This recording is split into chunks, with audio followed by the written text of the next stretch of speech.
absolutely we need to teach the curriculum and do it really effectively, but if our students aren't interested, they don't feel like they belong to that community, then they really won't be motivated. And so what we do know is that learning is heavily predicated on students paying attention. So you can teach the curriculum as effectively as you like, but if your students aren't motivated, then it's really going to be a kind of a waste of your own effort.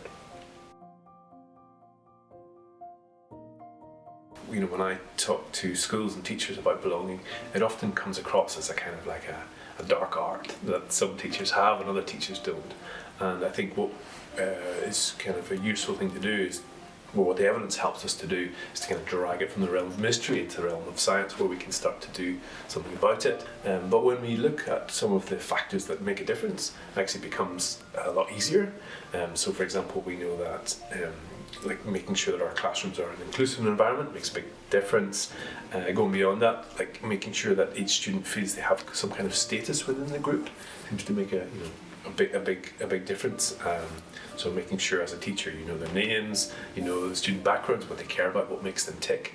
And then we also know, we can go even further, research suggests that affinity has a kind of a strong effect on students' sense of belonging. And so where students in a class feel like they have something in common with each other or with the teacher, they will essentially be more motivated.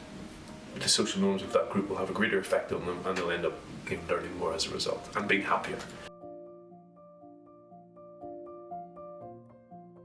Yeah, I think it's pretty high, because really if students don't feel like they belong, then really all the rest of the stuff that we think about in terms of instruction and curriculum is just a bit of a waste. And the kind of last thing to say is I think that it's not necessarily a case where that you need to substitute out something to bring in strategies around belonging. They kind of strategies around belonging align really effectively with strategies around effective instruction.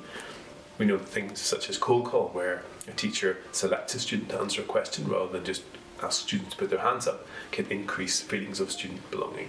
We know that where teachers encourage students to track each other or track whoever's answering the question, can increase feelings of belonging, because making eye contact with other people increases our sense of belonging. So I think there's a strong Venn diagram overlap between effective instruction and the practices which build belonging. Yeah, I don't think it's a big gesture thing at all. It's not like repaint the building, put up lots of inspirational posters, get everyone together to hold hands in the playground. I think it's much more a kind of subtle human thing. Things like intentional use of eye contact actually make a big difference to people's sense of belonging. Making sure that you demonstrate to students that you know about them and what makes them tick can make a big difference. Making sure that students feel like they have a status in the classroom. All of these things are really small things that we can do as teachers, but have pretty significant differences. When students are kind of going through adolescence, they are searching to try and find a community and figure stuff out, and where schools can provide a good answer to those questions, where they can provide a safe, welcoming, purposeful environment, it can actually be a really quick win for lots of students.